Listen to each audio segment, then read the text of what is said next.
Tira el centro, clave, gol! Gol! Bonjour tout le monde, quel plaisir de vous retrouver, chères bravettes et chers braves. Alors bon, je vous ai fait quelques petites infidélités, c'est vrai que ça fait longtemps qu'il n'y a pas eu de podcast, que le dernier était un peu plus court qu'à l'accoutumée. C'était le 22 juin, Maradona, mais ceux qui l'ont écouté, manifestement, d'après vos retours, ont apprécié notre Crazy Diamond. Shine on your crazy diamond. Tout. Alors on est toujours dans le 76. Est-ce qu'on va sortir de ce bourbier, les enfants? Je sais pas. Vous savez pourquoi? En tout cas, on est toujours parce que il y a quelque chose qui a un rapport avec le 76. Et à partir du moment où on partira sur le 77, je pourrais plus vous en parler, quoi. Ça serait pas raccord. Mais je l'ai mis de côté, je l'ai pas perdu, mais je m'y suis pas penché, donc on est encore dans le 76. Remarquez, comme ça, on va faire des progrès en latin. Je sais pas si la prononciation est bonne, mais le 11 du 76, quoi. C'était le undecis, machin truc. Et le 12, c'est, paraît-il, duodécis. Du haut de ces pyramides, plusieurs siècles vous contemple Madame Décise. Mais voilà, bon. Donc là, c'est le numéro 76 du haut Décise. Oui, je vous ai fait quelques infidélités parce que je peux pas être partout. Déjà, les journées ont été très longues. Parce que l'euro et parce que aussi la Copa América. Il a fallu donc que je commente 13 matchs, je crois, la nuit pour la Copa América. Et puis s'il y avait que ça, il y a d'autres choses aussi, mais cela ne vous regarde pas. Alors, il y a tant de choses à vous dire, que le titre de ce podcast Duodécis s'appelle « J'aurais voulu vous parler ». Parce qu'on va pas aller dans les profondeurs, tu vois, des abîmes. On va pas survoler pour autant, mais je vais thématiser suivant ce dont j'aimerais vous parler. Donc j'aurais voulu vous parler... Alors déjà, j'aurais voulu vous parler, mais quand je dis j'aurais voulu vous parler, je vous en parle, hein, on est d'accord. Mais on n'y passe pas la nuit chaque fois, sinon le podcast ferait 4 heures. Je sais que certains apprécieraient, mais il ne faut pas déconner non plus. Alors, oui, j'aimerais déjà vous parler d'une petite anecdote. Et qui dit anecdote, dit gong, je crois. Hormis donc le boulot, la Copa América, les machins, les trucs et tout, il y a aussi la vie. Et il se trouve que je suis descendu, je crois que c'était le 26 juin de mémoire, sur Marseille, parce qu'il y avait une journée qui rendait hommage à Michel Hidalgo. Alors tous les joueurs, en particulier ceux de 84, mais il y avait aussi Marius, 78-82, enfin de l'époque de Michel Hidalgo, j'en ai retrouvé un bon paquet, ça a fait plaisir. Quelques personnes proches de Michel Hidalgo, son fils bien sûr, sa femme, et je réalise en vous disant ça qu'il n'y avait pas de journaliste. Enfin que j'étais le seul journaliste, invité. On va dire, après, il y avait quelques journalistes qui couvraient la journée qui allait se poursuivre. L'anecdote, c'est pas ça. Déjà, c'est pas anecdotique, mais c'est personnel. Je veux pas insister là-dessus. C'était très chaleureux. Et c'était original. On n'est pas encore dans l'anecdote. Parce que nous avons tous mangé des grandes tables rondes, tu vois, où on était plusieurs chaque fois, sur la pelouse du stade Vélodrome. C'est original. En plus, il faisait vachement beau. À Paris, il fait un temps de merde là depuis 3 semaines. Ça faisait du bien. On était quand même à l'ombre parce que sinon, c'est pas jouable. Et on était sur la pelouse, au-delà des buts et même peut-être un petit peu sur la pelouse du terrain. Là où a marqué Michel Platini le fameux but du 3-2. lors de la rencontre France-Portugal, demi-finale de l'Euro 84. Donc il y avait quelque chose, tu vois, de manger sur ce terrain et avec des joueurs qui étaient sur cette pelouse ce fameux soir. Il y avait quelque chose, ouais, magique, bon, le mot est un peu trop fort, mais d'extrêmement touchant, et puis les revoir, tout ça, j'en ai vu au hasard de la vie ces dernières années, mais il y en avait, ça faisait un petit bout de temps, et l'anecdote, la voici. Je vois Jackie Bonnevé. Enfin, je pense que c'est Jackie Bonnevé. Et Jackie, il n'a pas dû être sélectionné sous l'ère à Hidalgo, mais enfin, il est là, je vous dis, il y avait quelques footeux ou quelques personnes, ils n'avaient pas été tous sélectionnés, mais évidemment, il y avait Michel Platini, Jeannot Tigana, j'ai pris le train avec Luis Fernandez, c'est Manu Amoros qui est venu nous chercher, qui nous a amenés là-bas, Alain Giresse, Jean-François Domergue, qui marque 2 buts, quand même, ce jour-là. On a tendance à l'oublier, parce qu'évidemment, le but de Platini, tu vois, qui nous sauve, mais Jean-François, c'est Lilian Thuram. Alors, il a dû marquer un peu plus de buts que Lilian dans sa carrière, mais en équipe de France, alors déjà, il n'a pas 150 sélections comme Lilian Thuram, enfin, je ne sais pas combien il en a, mais enfin, on doit être sensiblement dans ces eaux-là. Mais en plus, tu vois, il marque 2 buts dans une demi-finale de ce niveau, tu vois, dans cette compétition incroyable. Et fatalité, il était à ma droite à table. Et l'anecdote, donc, quand j'arrive, dans le parking, on croise Michel Platini, on rigole, alors, bébé, il me chambre, toi, le Sud-Américain, alors qu'est-ce que bon, des trucs classiques.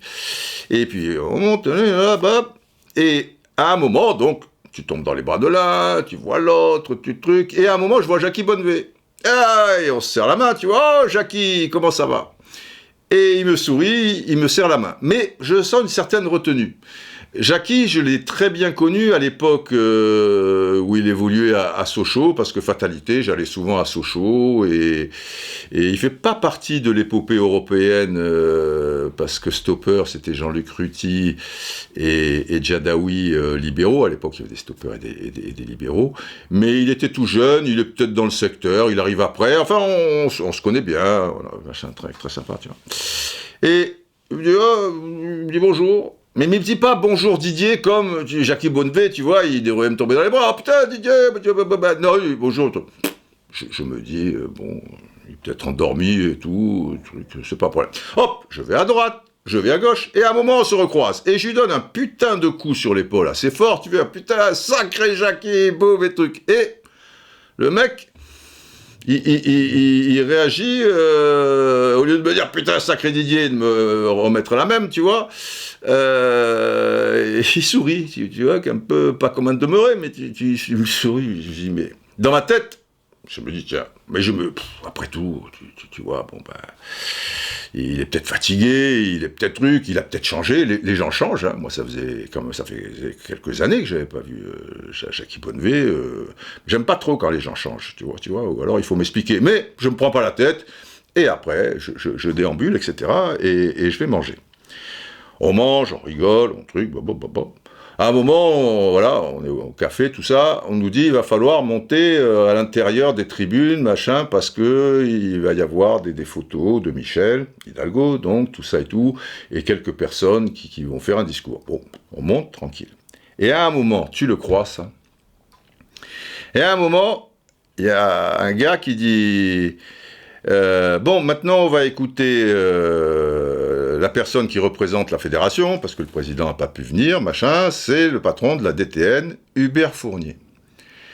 Et là, je vois le mec qui arrive, et le gars à qui je dis « Oh, Jackie, machin, comment tu vas, machin ?» et qui me sourit, tu vois, par politesse, et qui me serre la main, mais qui me regarde quand même avec des yeux. Maintenant, je comprends, tu vois, il doit se dire « Putain, Roustan, il se drogue, quoi, tu vois, le truc, machin. » Et après, qui se prend une putain de BAM sur son épaule 10 minutes plus tard, et sacré Jackie, machin, et qui me regarde un peu. Mais ça aurait été plus simple, parce que le gars en question, donc, c'était Hubert Fournier. Et là, je réalise, bon, moi je plane à 10 000, hein, les gens qui me connaissent pas, tu vois, ils croient truc, pas toujours, mais bon, de temps en temps, quoi. Et j'ai pas besoin d'être voilà sous quelconque drogue pour planer. Je suis comme Obélix, quoi. Tu vois, je suis tombé dedans et puis voilà, je suis dans mes pensées, dans mes trucs, machin, truc. Bon, bref. Et ils se ressemblent. Alors vous me direz peut-être, vous voyez une photo de l'un, une photo de l'autre, ça va vous faire sourire, vous direz ils se ressemblent pas du tout. Non, je regrette. Je regrette, et c'est là où je l'ai réalisé. Moi, le roi des sosies, Hubert Fournier ressemble à Jackie Bonnevet. Et inversement, fatalement. Ah oui, il se ressemble, si.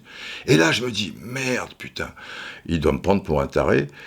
Et après, je ne l'ai pas recroisé, fatalité.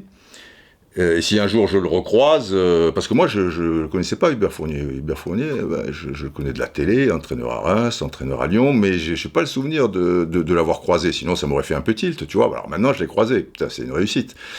Et le mec doit me prendre pour un fou furieux. Mais ça aurait été plus simple quand même. S'il y a un mec, quand même, de vous à moi, il y a un mec qui vient me voir et qui me dit « Putain Raoul, comment tu vas ?» Déjà, même si je plane, à un moment, surtout si le mec, je le connais, il sait qui je suis, Fournier. C'est pas un mec dans la rue, tu vois, n'importe qui, tu le connais pas, il dit « Putain Raoul, comment ça va ?» Peut-être que je vais pas relever, je vais dire « Raoul va bien, tu sais, machin, hop, et je passe mon chemin. » Mais si je le connais, le gars, il me connaît, Fournier, quand même, tu vois, enfin, je pense, quand même, tu vois, il voit qui je suis. Il peut juste me dire excuse-moi, mais je suis pas Jackie. Et là, je lui dis, comment ça, tu es pas Jackie?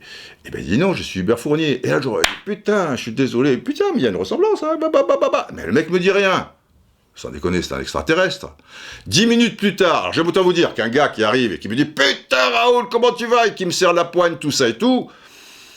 Dans un contexte comme ça, je lui dis, écoute, je suis pas Raoul, mais je dois ressembler à Raoul, tu vois. Bon, supposons, je me dis, je laisse passer. Mais quand le gars revient et me met un putain de pète sur l'épaule et il me dit, sacré Raoul, va, ah ben là, je lui dis. Donc, Hubert Fournier, j'ai le truc... Bon, et fatalité, j'ai pas pu aller m'excuser ou dire que putain, je suis désolé, tu vois, machin. Mais le mec, il dit rien aussi, ça les connaît. Alors, j'aurais pu peut-être, il fait pas le discours, et je le revois l'après-midi, le pendre par le cou, tu vois, un truc, et dire putain, Jackie. Et le mec, il dit toujours rien. Putain, les mecs, c'est des tueurs froids, finalement. Je sais pas, ils te sourient. Enfin bon, bref. Voilà, c'était une anecdote gong. Je voulais vous la faire partager. Hein, on est là pour partager. Hein, le podcast, c'est le partage. Je suis con aussi des fois, mais reconnaissez que si le mec il te dit pas, je suis pas Raoul, je suis pas Jackie. Bon, c'est pas grave. Alors, j'aurais aimé quand même vous parler. J'aimerais quand même te dire tout ce que j'ai pu écrire. Je l'ai écrit à l'encre de tes yeux. Cling, cling, cling, cling, cling. Hein? Parce que j'aurais voulu vous parler, et j'aurais quand même voulu te dire, c'est un peu kiff-kiff. Il faut bien qu'on chante un peu. Alors, j'aurais aimé vous parler de l'euro. Enfin, on va pas y passer la nuit non plus, parce que l'euro, je peux vous faire 5 heures. J'ai fait aujourd'hui un sondage, tu vois, histoire de voir la tendance sur mon compte Twitter. L'euro vient donc de fermer ses portes, une victoire de l'Italie, Qu'avez-vous pensé du niveau général de la compétition? Et là, je donne 3 possibilités. 1, excellent. 2, moyen. 3, décevant. Voici les chiffres. Excellent, 28%. Décevant, 22%. Donc, au niveau grand écart, on est kiff-kiff bourricot. Il y a un peu plus d'excellent, 28, et un peu moins de décevant, 22. Mais ça veut dire que dans le moyen, il y a du lourd. Et moyen, donc, c'est 50%. Donc, si tu additionnes moyen et décevant, alors j'aurais pu mettre une alternative, parce qu'entre excellent et moyen, c'est vrai que je laisse pas trop de choix. J'aurais pu mettre un moyen plus et moyen moins, mais j'ai mis que moyen. Et donc, entre moyen et décevant, à 72%. Personnellement, j'en fais partie. J'aurais dit moyen. j'aurais dit moyen, parce que je suis gentil, et puis parce que ça fait du bien de voir une compétition internationale depuis le temps, de voir du monde dans les stades, tout ça, c'est rafraîchissant, quoi. On a besoin de ça. C'est vrai qu'il y a eu quelques matchs sympas. C'est vrai que l'histoire de l'Italie est très belle. Plus pour ces choses-là, d'un point de vue footballistique, après, je trouve quand même c'est un petit peu décevant. Mais vous connaissez mon sentiment. 24 équipes, 6 groupes, les 4 meilleurs troisièmes. Heureusement, ce qui a sauvé un peu la mise, c'est le groupe de la mort. Le fait qu'il y ait un groupe où tu vas avoir des vrais matchs, fatalement. France-Allemagne, France-Portugal, Portugal-Allemagne, qui était super d'ailleurs, pour le coup, celui-là. Le France-Allemagne aussi était intéressant. Et le France-Portugal, il y a des choses. Donc là, ça me sauve un peu le premier tour. Ou après, tu vas picorer, mais il y a tellement de matchs pour si peu de soleil, quoi, que voilà. Donc tu perds ton influx pour la suite. Et tenez-vous bien, 24 équipes, moi je suis vraiment pour 16, et puis il n'y a pas ces histoires de troisième, tu vois, il n'y a rien de plus simple. 16, c'est bien, 4 groupes de 4, et les 2 premiers, voilà, et les deux d'après, ben au revoir, et on n'en parle plus. Et ils veulent passer le truc à 32. Alors il y a des gens qui me disent, ouais, mais 32 c'est bien, il n'y aura plus le souci des meilleurs troisièmes. Ouais, mais quand même, ça nous fait 2 groupes de 4 de plus. 32 équipes. Il y a 55 équipes qui sont affiliées à l'UEFA. Les éliminatoires, ça va servir à quoi, alors ? Il y a ça aussi. Parce que les éliminatoires, autrefois, c'était pas de la rigolade. Maintenant, tu vas te faire chier pendant 1 an et demi. Et déjà là, tu te fais chier pendant 1 an et demi, mais là, tu vas te faire chier pendant 1 an et demi. Ben, continuons. Et puis un jour, on fera comme la Coupe du Monde qui va passer à 48, tu vois, plus haut, plus grand, plus fort, et ben on fera un Euro à 48. Et on fera des centaines de matchs pour éliminer cette équipe. Ma foi, c'est là où tu vois quand même qu'il y a une grosse faille, c'est que les entraîneurs et les joueurs n'ont aucun pouvoir. Aucun. Il y a des gens qui décident là-haut, c'est politique, ça fait gagner des sous, ça fait ceci, ça fait cela et tout, et basta. Et après, tu as des millions et des millions et des millions et des millions et des millions d'aficionados à travers l'Europe qui aiment le foot et qui se font chier pendant 1 an et demi et après qui vont se taper un nombre de matchs, et il y en a des, tu me dirais, c'est l'histoire de la vie, ça. Il y a 10 mecs qui décident et il y a 30 millions de gars qui n'ont pas leur mot à dire, tu vois. Bon, c'est un petit peu comme ça. Là, en l'occurrence, si les entraîneurs s'organisaient, s'il y avait un vrai syndicat mondial de joueurs, cohérent et tout, les mecs pourraient pas faire n'importe quoi. À condition que tu aimes ton sport et que tu n'es pas là que pour jouer ou entraîner ou patati patata, tu vois, tu mets des gros poissons et tout, mais il n'existe pas. Et les gens en profitent depuis longtemps, et nous, à notre niveau, ben, on paie les pots cassés, puisque la presse, là-dedans, la presse pourrait avoir du pouvoir. Parce que si la presse sportive fait un contre-feu et t'explique en Espagne, en Italie, en Angleterre, en France, machin ou quoi, que c'est un scandale pour X raison, que ça tient pas la route, parce que ceci, cela, à un moment, dans la Super League, la presse, c'est l'une des rares fois, a franchement pris position. Ça a joué, hein, parce que les actionnaire, les hommes politiques, tout ça, ben, ils vivent de la presse. si la presse balance, tu vois, ou si elle ferme sa gueule, évidemment que ça a son importance. Bon, c'est comme ça. Donc, l'Italie. L'Italie, formidable. Formidable, belle histoire, Chiellini, Bonucci, voilà, parce que le football, c'est ce qu'on voit sur la pelouse. Je vous ai dit, sur la pelouse, j'ai pas vu, compte tenu du nombre de matchs, hein. Après il y a eu des belles choses, bien sûr. Mais bon, il y a des histoires, Bonucci, Chiellini, tu meurs de rire, mais beaucoup de respect, avec beaucoup de respect. Chiellini, c'est Popeye, déjà, tu vois, c'est un peu Popeye. Et c'est quand même un sacré footballeur, parce que Chiellini, c'est le défenseur italien à l'ancienne. Donc c'est un vrai défenseur à la base. va pas lui demander de faire 3 dribbles ou des machins, et de faire une ouverture de 40 mètres. Il peut dégager de 40 mètres. Après, ça va ou ça va. Mais je constate quand même, c'est quelqu'un qui est dans tu vois, le corps à corps. D'ailleurs, contre l'Espagne, il était emmerdé, parce que il n'y avait pas d'avant-centre. Alors là, il est perdu. Ce qu'a essayé de faire un petit peu l'Angleterre, avec Kane qui décrochait énormément. Mais à partir du moment où Chiellini est allé chercher Kane, au bout du premier quart d'heure, haut, qu'il est sorti, et il fallait, parce que sinon Kane, c'est un milieu de terrain supplémentaire et tout, et là déjà, tu prenais un peu l'eau, parce que Trippier et à l'opposé, Shaw, ils peuvent aussi donner des possibilités au milieu de terrain, et de fait, ils deviennent aussi un peu de milieu de terrain sur la largeur, tout au moins. Donc, pour Barella, Jorginho et Verratti, tu exploses, quoi. Et à partir du moment où il est allé chercher haut, les mouches ont changé d'âne.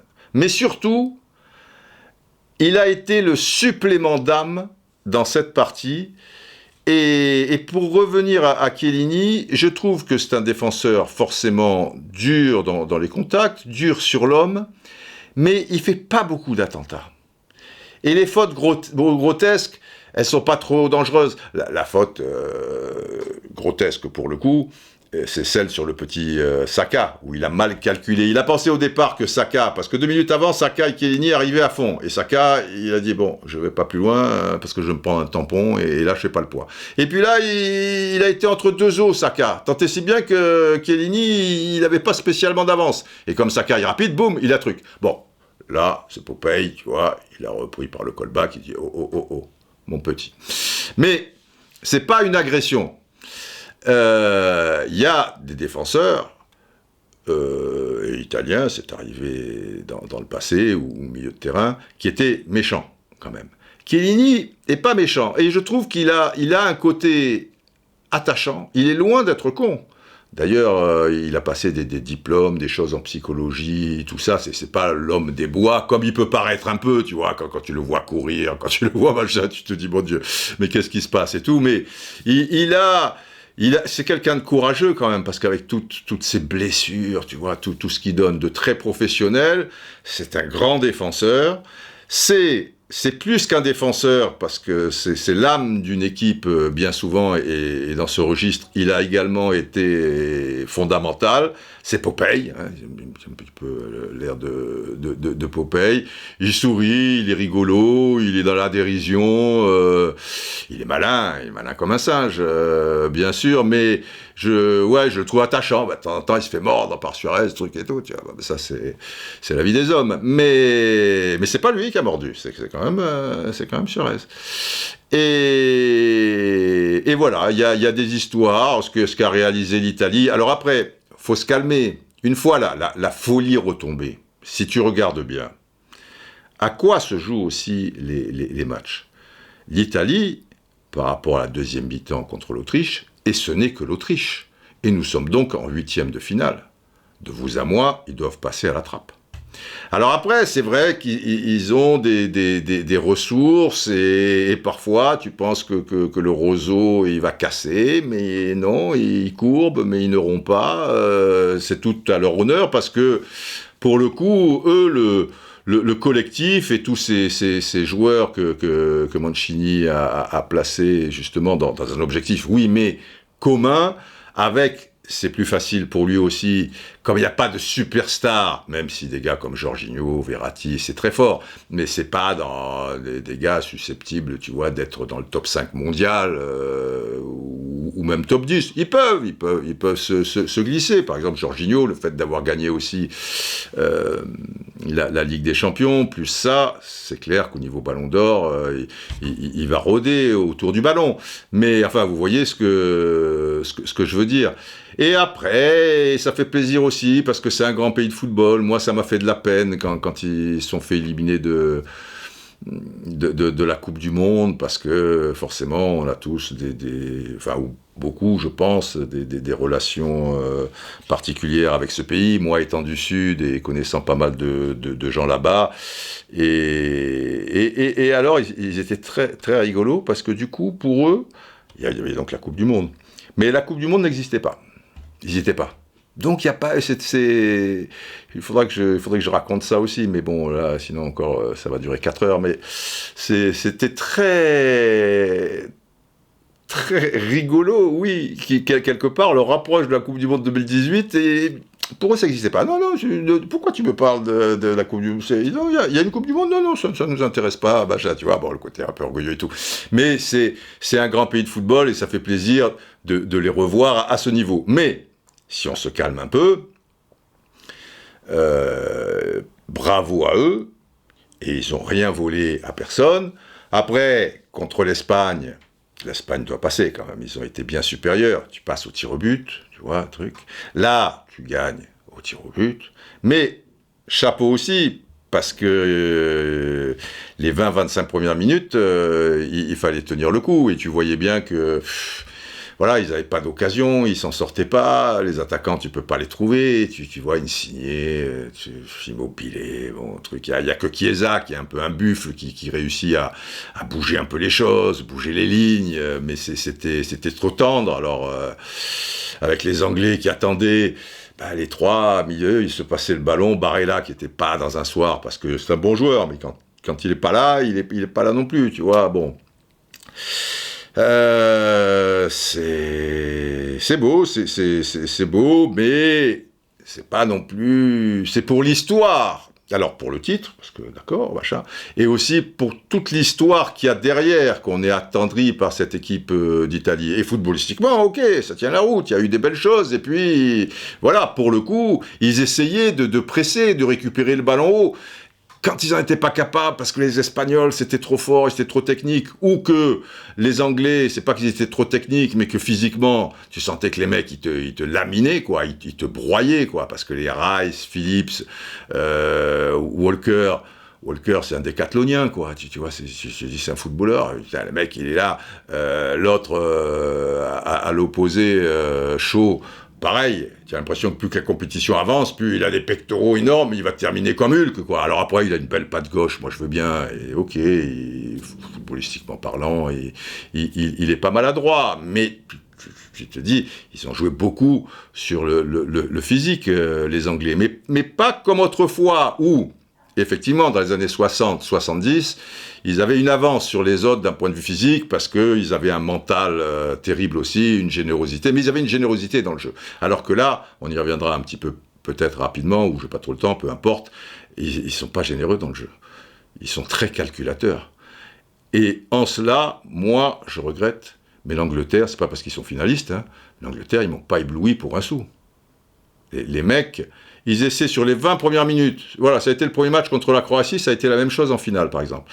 Contre la Croatie, le premier match. Les 20 premières minutes, allez, ils poussent. Après, niveau inspiration et créativité, déjà, il n'y a pas de quoi tomber de la chaise. C'est plus qu'ils te poussent à la faute, qui sont là, bim, bam, bam, et à un moment, tu es dans les cordes, et peut-être, tu peux t'en prendre une qui te met KO. Mais, après, et même s'ils marquent un but à ce moment-là, il continue pas. Alors que tu continues pas au même rythme infernal des 20 premières minutes. Je veux bien, parce que ce ne sont pas des surhommes non plus. Mais il y a une volonté de jouer encore au football et d'avoir la maîtrise du ballon, et aussi une volonté, et ça c'est la leur, de la laisser aux autres et d'être tous en défense dans leurs 30 derniers mètres et calculer le moins de trucs, machin, comme le faisaient les Italiens autrefois. C'est le mauvais côté de la mondialisation du football. Et faisant partie d'une génération qui a aimé ce football anglais, justement cette générosité dont je vous parlais, où il y avait peut-être une forme de naïveté, où il y avait peut-être un côté rustre, le kick and rush, mais très rapidement, attention, il y a eu des techniciens en Angleterre, le Liverpool qui gagne les Ligues des Champions, il jouait au sol. Alors après, de temps en temps, ils te mettaient des ballons en l'air, un Toshak te renvoyait ça sur Keegan. Enfin, il y a eu des joueurs en Angleterre, tu vois. Des Chris Waddle, pour nous, en plus, français, on est bien placés pour le savoir, tu vois. Des Glenn Hoddle, des Trevor Brooking, des Paul Gascoigne. Attends, on se calme, c'est pas que tu vois, c'est pas des bourrins. Et là, tu avais l'impression quand même que... Et puis le côté mondialisation, il y avait quelque chose, moi, que j'aimais chez les Anglais, c'était... leur orgueil sur un terrain à ne pas faire du cinéma pour un oui, pour un non. Tu vois, si le mec se relevait pas, c'est qu'il avait quelque chose. Mais il cherchait pas à tout de suite provoquer une faute ou machin. Le mec, il était dans l'esprit du jeu. Et là, je suis désolé, quand je vois Sterling et Kane, je parle pas du penalty, pas penalty ou des choses comme ça, mais d'une manière générale, c'est insupportable. C'est pas des Anglais. Mais les mecs, ils ont été contaminés par l'évolution du football et par tous les étrangers qui sont arrivés dans leur championnat et qui trichent et qui rusent et que la victoire à tout prix, peu importe les machins, voilà quoi, c'est comme ça. Enfin voilà, et puis ça me fait très plaisir pour Mancini et surtout Vialli.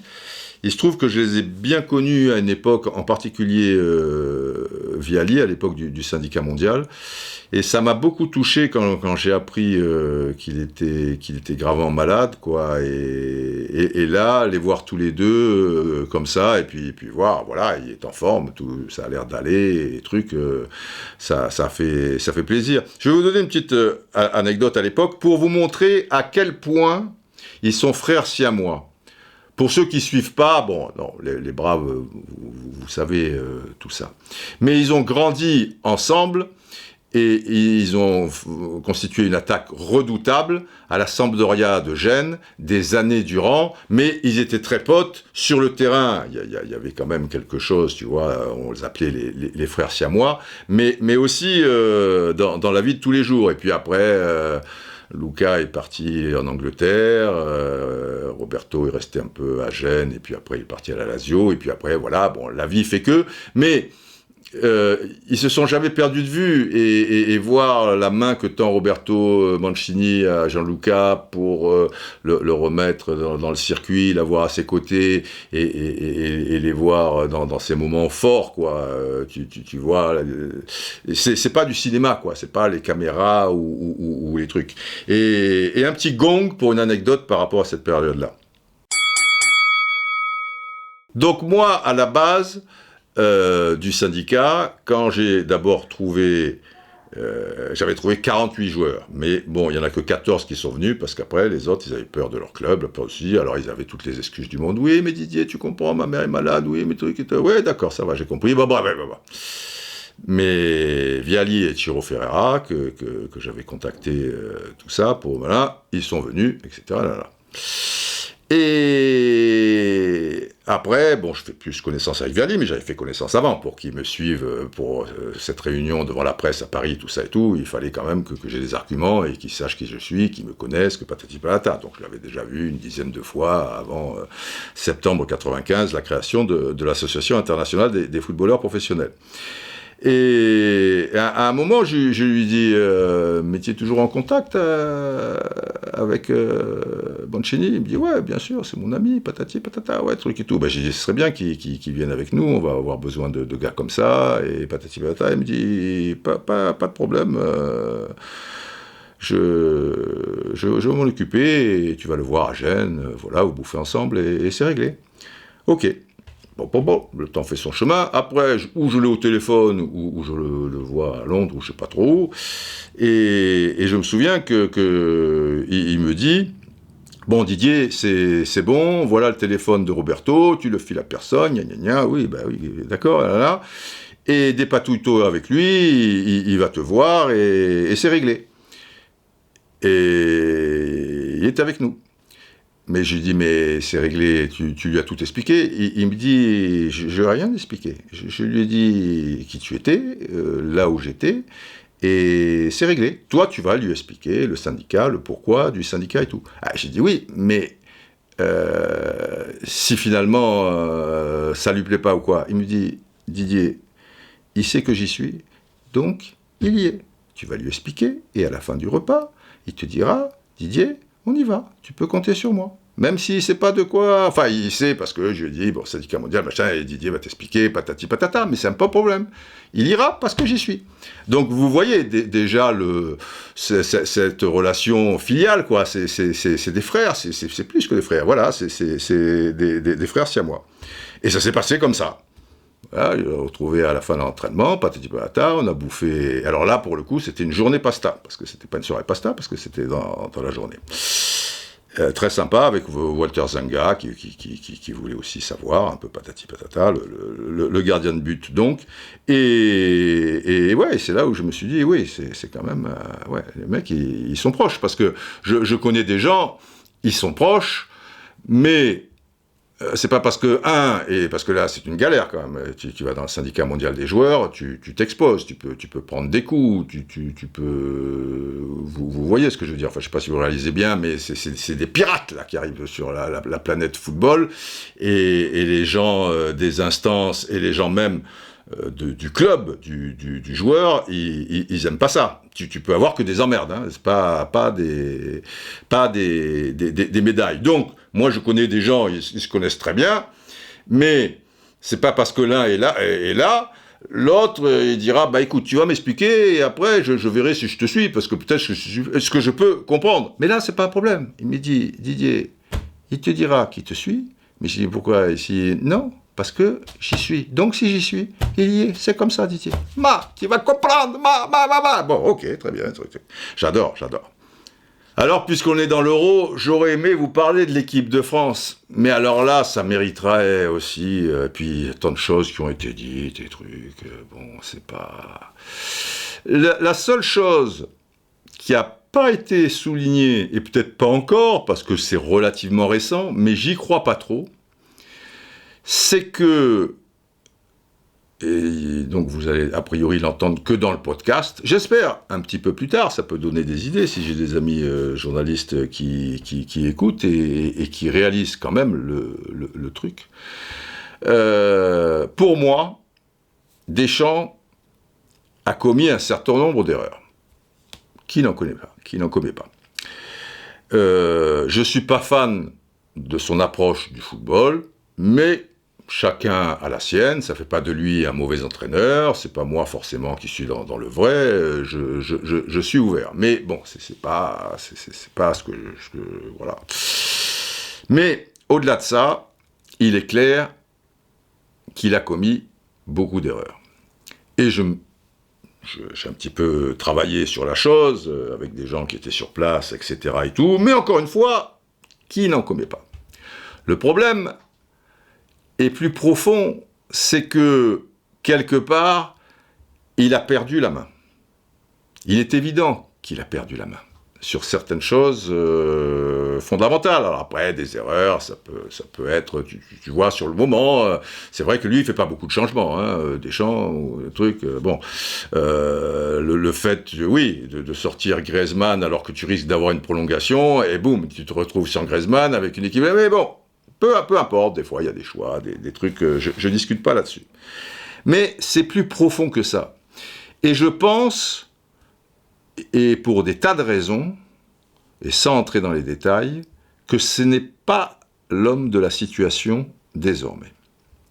Et c'est pas parce qu'il a gagné la Coupe du Monde et qu'il a échoué là que tu dois dire que c'est pas l'homme de la situation. Vous voyez ce que je veux dire? C'est plus profond que ça, parce que tu as le droit, à un moment, dans une compétition, bah, ça tourne pas très bien, et voilà, mais tu es encore l'homme de la situation. Surtout que ça se joue, ces choses-là, à tellement peu de choses. Alors évidemment, c'est pas très glorieux, que mes amis suisses me pardonnent, mais d'être éliminé en 8e de finale, devant la Suisse. Dans ces conditions-là, en plus, tu vois, même si eux, ils ont fait un très bon match. Mais enfin, tu as tout fait pour qu'ils fassent un très bon match aussi, et te faire remonter 2 buts de la sorte, et des tas d'autres choses où, bon.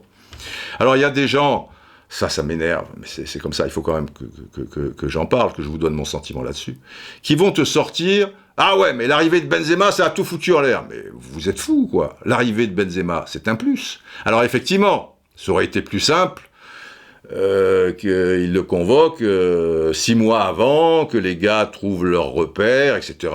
Il y a eu quelques petits problèmes d'ego ici et là, mais c'est pas grave, des problèmes d'ego dans un groupe, dans une équipe, machin. Il y en a tout le temps, tu gères, jusqu'à ce que il y ait d'autres choses, mais qui sont pas liées à Benzema, parce que Benzema, il a été dans l'esprit, il a été présent dans les matchs, il a marqué les buts, il a fermé sa gueule, dans les conférences de presse, nickel, tu vois, il s'est pas mis en avant, il s'est pas truc et tout. Après, il y a des erreurs du marketing, marketing, ça, le marketing, les gens du marketing, toujours, machin, ou des fois, ils l'ont mis trop devant. Alors, il y en a quelques-uns qui sont un peu réveillés et disent « Ah, putain, on me voit, avant, je faisais 10 cm, bon, enfin, maintenant, je fais plus que 4, parce que Benzema, il fait patati. » Bon, voilà, c'est pas très malin, il y a des petites erreurs, et celles-là, c'est pas des erreurs qui viennent de Deschamps, qui lui, vite, il a essayé de rattraper le truc derrière.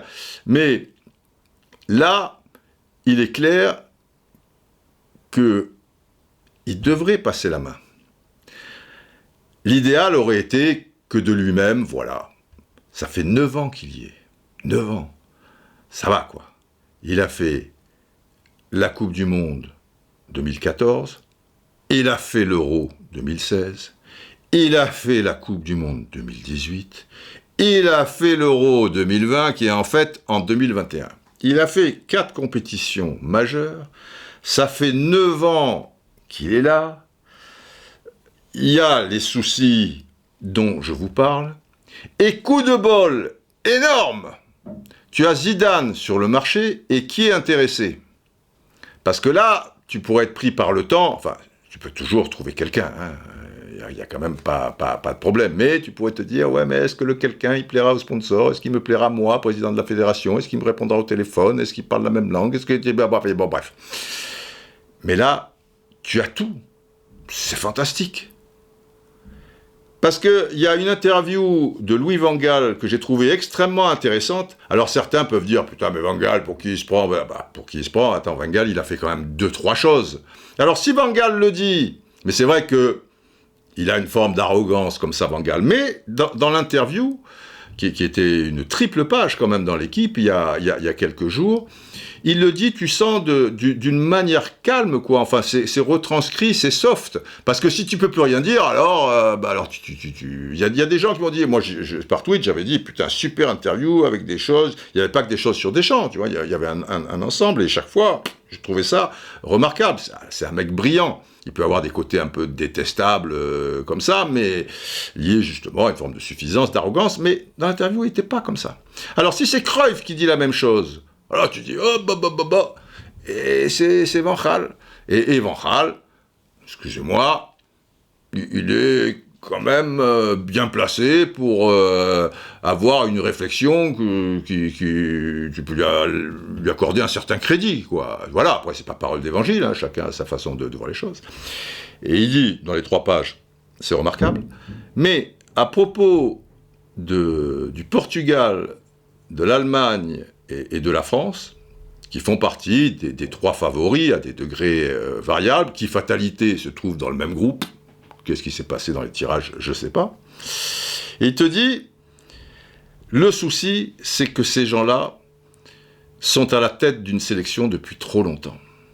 Et c'est vrai. L'eau, je n'ai pas le chiffre exact, mais ça doit être 16 ans ou quelque chose comme ça. Tu te rends compte, tu vois, bon bref. C'est peu de temps après, il prend le relais à la Coupe du Monde 2006, où déjà, il était l'adjoint de Klinsmann. Donc déjà, les joueurs allemands et la presse allemande, ils se le tapaient, tu vois. Donc voilà, 15-16 ans, peut-être un peu plus. Santos, entraîneur du Portugal, ça fait un paquet de temps aussi, quoi. 10, 11, 12, 13 ans, machin. Et je vous dis, Deschamps, 9 ans.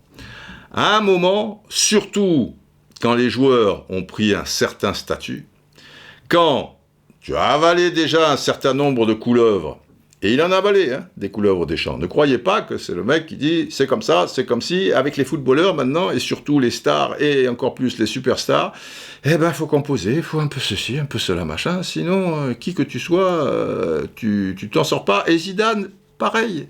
Je veux dire, Zidane, avec Ronaldo, il était obligé de composer. Mais il y a couleuvre et couleuvre. Et à un moment, la couleuvre, ça devient un anaconda. Donc, tu vas t'étouffer.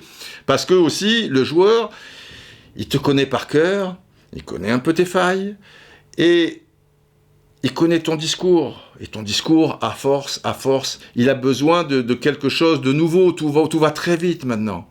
Donc, Deschamps, 9 ans, et par rapport à la situation actuelle et après cet euro, je suis désolé. Et puis, je vous le donne en 1000. Donc, il est reconduit, là. Enfin, il est reconduit. Il continue, puisqu'il a un contrat. qui va jusqu'à la fin des éliminatoires de la Coupe du Monde pour le Qatar. Donc, qui nous amène, à la fin des éliminatoires, à 2022. Mais à 2022, avancé, nous sommes d'accord. Mais les éliminatoires de la Coupe du Monde, il va se qualifier. Évidemment qu'il va se qualifier. Donc, Le Gret, lui, c'est très fort.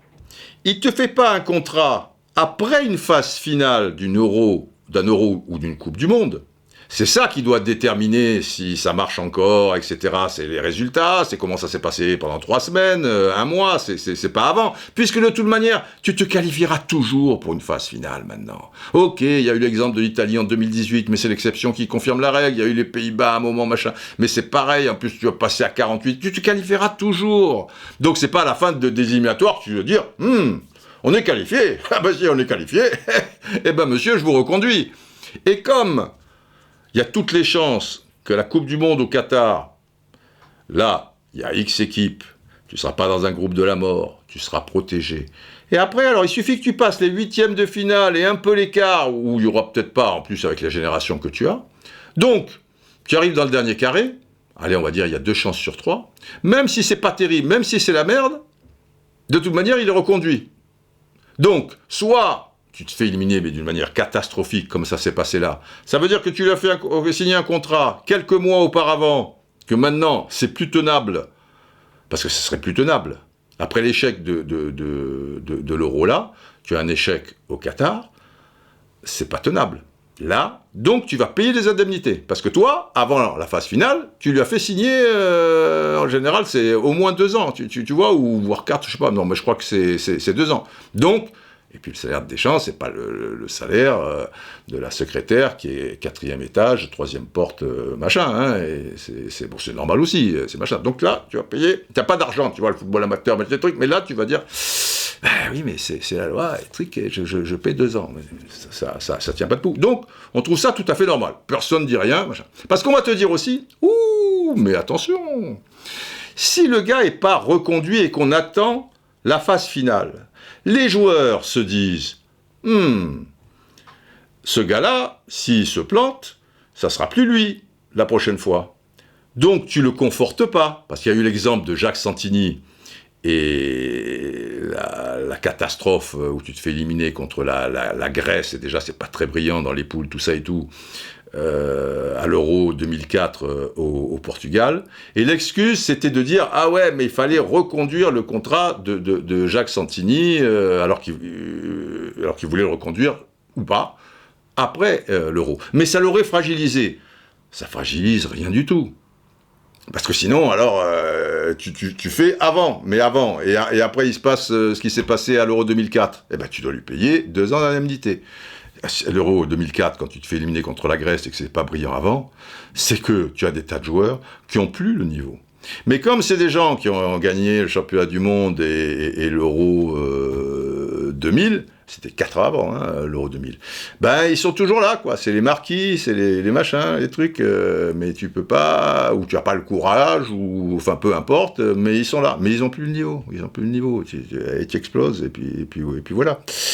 Mais donc, il n'y a pas d'histoire de fragiliser ou pas. Donc, Deschamps, en somme, tu sais aujourd'hui que, comme il aura un nouveau contrat, s'il l'accepte, a priori il aime bien cette vie, hein, c'est pas mal, tu as les meilleurs joueurs du monde, ou presque, enfin, tu as une des meilleures équipes du monde par rapport aux joueurs qui sont là.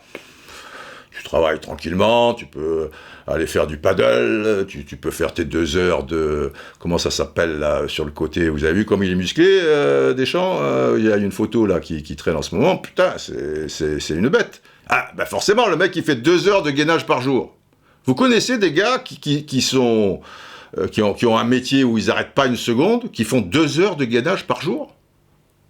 Faut me le dire, hein, parce qu'il faut que je fasse ce métier, moi. J'ai pas le temps de faire 2 heures de gainage par jour, avec, il n'y a pas que le boulot, quoi, la vie, du truc. Bon, après, c'est un choix, vous me direz, hein. Si vous voulez rien faire d'autre et tout, faites, bon, allez, tu as 2 heures de libre, allez, 2 heures de gainage. Si t'aimes ça, bon, c'est pas le problème. Mais sélectionneur, tu peux tout faire. C'est-à-dire, tu as le métier en or, si tu as des bons joueurs, mais il les a, tu vois. Tu travailles, tranquille, tu vois, un peu ci, un peu ça, tu vas voir ton adjoint, machin. Tu veux aller à Londres, voir truc et tout, bon... Un petit voyage à Londres, tu bouffes après, machin, alors Ça va bien? Ça se passe bien avec ton nouvel entraîneur et la vie londonienne? Oui. Je compte sur toi, machin, tu fais une bonne bouffe, truc, hop, tu vas faire un petit théâtre à Londres, hop, tu repars, hop, tu vas à Munich, sans déconner. Bon, la soupe est bonne. Mais après, il le mérite sans doute, il a les capacités pour, il a fait son chemin, il en faut bien de sélectionneur, si tu veux, tu vois. Mais c'est rare, quand tu as ce métier-là et tous ces avantages-là, et je vous dis encore, des bons joueurs, et que finalement, tu travailles concrètement 5 jours toutes les 5 semaines, de dire je démissionne. Ben non. A fortiori, parce que c'est un compétiteur, et c'est pas très agréable de démissionner en restant sur un échec, ce que je comprends très bien. Donc il y a pas les éléments pour qu'il démissionne, si tu veux. Donc à un moment, il va falloir le pousser, mais comment? Mais attention, moi j'y veux pas de mal, et qu'il reste 100 ans. Mais ça, ce n'est pas juste. Alors ce qui n'est pas juste derrière ça, c'est que par rapport à ce que je ne vous ai pas expliqué, mais vous lisez, vous entendez, vous vous intéressez, et puis vous voyez les matchs, et puis vous réalisez quand même des choses. Et donc par rapport à tout ça, qui laisserait entendre que c'est plus vraiment l'homme de la situation. Et que tu as en plus un gars à ta droite qui est libre, et voilà, tu n'as plus qu'à le faire signer. Ben, au moins, il devrait y avoir quelque chose au niveau du football français. L'équipe de France, ça appartient à tout le monde. Là, c'est pas l'entraîneur de l'OM, l'entraîneur d'Amiens, l'entraîneur de Lourdes, enfin non, là c'est plutôt du rugby, enfin de Saint-Étienne ou des choses comme ça. L'équipe de France, quelque part, ça appartient aux 2 millions de licenciés. Ça appartient aux 5-6 millions de passionnés de foot. Ça appartient, oui. Mais à un moment, il y a des gens qui doivent faire un choix, et c'est pas ces 6 millions qui vont le faire. On est bien d'accord. Mais c'est pas une personne qui doit faire le choix. Ça va pas. Ah ben non. Donc, pour ça, il y a un conseil d'administration, paraît-il. Mais vous me faites rigoler. C'est le GRET qui décide, point barre. Et le conseil d'administration, si tu veux continuer à y siéger et avoir les avantages de la fonction et tout le truc, tu as intérêt à faire comme lui. Voilà, il n'est pas en balance, le GRET. Il est toujours reconduit, il est toujours machin, et voilà. Donc, voilà, tu dépends de le GRET qui décide. Et comme le GRET a d'excellentes relations avec Deschamps, eh ben il a reconduit, il n'y a pas de problème.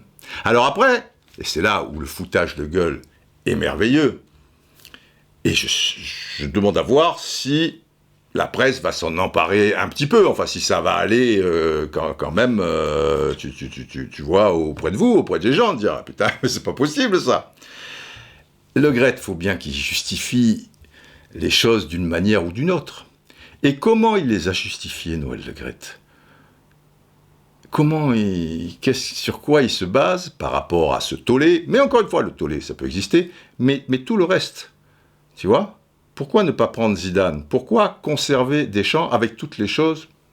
Si je le sais, il le sait, enfin, il doit le savoir mieux que moi. Et donc, je ne dis pas que Deschamps est devenu tout d'un coup le moins que rien ou les choses comme ça, mais c'est plus vraiment l'homme de la situation et c'est un gros risque de le faire continuer. C'est-à-dire que tu ne mets pas toutes les bonnes cartes entre tes mains. Ça marchera peut-être, mais tu as un jeu là, c'est loin d'être gagné. Alors que si tu dis, je mets ces cartes de côté, je mets Zidane, là tu es sûr de gagner. Alors tu n'es pas sûr de gagner la Coupe du Monde, un match, c'est aujourd'hui, vous avez vu, l'insoutenable légèreté, pas de lettres, comme dirait mon vieil ami Milan Kundera, des soirées pasta à Prague, mon ami, bon bref, on va pas rentrer dans les détails, on n'a plus le temps, mais l'insoutenable légèreté du résultat. Vous avez vu à quoi ça tient maintenant ? Et c'est terrible. Hop, prolongation, hop, tir au but, hop, si ça tombe, que Man, à la dernière minute, son ballon, il est quelques centimètres plus bas, et va savoir si la France va pas gagner l'Euro. Donc, tu es sur rien, quoi. Mais, au moins, à toi de te donner toutes les chances pour que ce rien devienne un petit peu, penche plus de ton côté. C'est pour ça que, plus que jamais, vous me dites, le résultat est important, évidemment, le résultat est important. Mais, les gens n'axent que sur le résultat. Alors que le résultat, comme le disait si bien Bielsa, comme le disait si bien Kipling dans le fameux « Tu seras un homme, mon fils », d'une autre manière, c'est le plus grand des menteurs, mais surtout à l'époque actuelle, quand tu vois à quoi ça tient. Mais il se trouve que les vainqueurs, c'est pas que dans le football, hein, c'est à la guerre aussi ou quoi, les vainqueurs ne sont jamais jugés. C'est toujours les autres qui... Alors les autres, ils le méritent peut-être, hein, s'ils ont été éliminés, si c'était eux les premiers qui voulaient envahir, qui étaient des crapules, qui étaient des machins ou quoi, mais le vainqueur, ça veut pas dire qu'il y a des choses, tu vois, et en football notamment, mais le vainqueur n'est jamais jugé. Le vainqueur, il aura toujours ça, ah, j'ai gagné. Ah oui, mais maintenant, c'est pas parce que tu gagnes que tu étais dans le vrai, et c'est pas parce que tu perds que tu es faux. C'est un peu plus subtil que ça. Donc, il faut analyser les choses. Et force est de constater, de reconnaître que aujourd'hui, si tu prends Zidane, tu auras un meilleur jeu de cartes que si tu maintiens Deschamps. Donc, j'y reviens, Noël, il lui faut trouver un petit peu de grain à moudre parce qu'il sait très bien que les gens de la presse, tu vois, que Deschamps a perdu la main sur certaines choses par rapport à certains joueurs, par rapport à certains trucs, et que c'est assez compliqué. Et donc, l'excuse, alors là, de prendre plus pour une cloche, enfin tout passe, hein, c'est dire, il n'y a pas de problème, je me suis d'ailleurs rapproché de joueurs pour en savoir plus, et qui me disent que Didier Deschamps a toujours toute autorité et toute influence, patati patata. Mais sans déconner. Les joueurs, donc, dès l'élimination, sont partis en vacances. Déjà, il ne les a pas vus en tête-à-tête.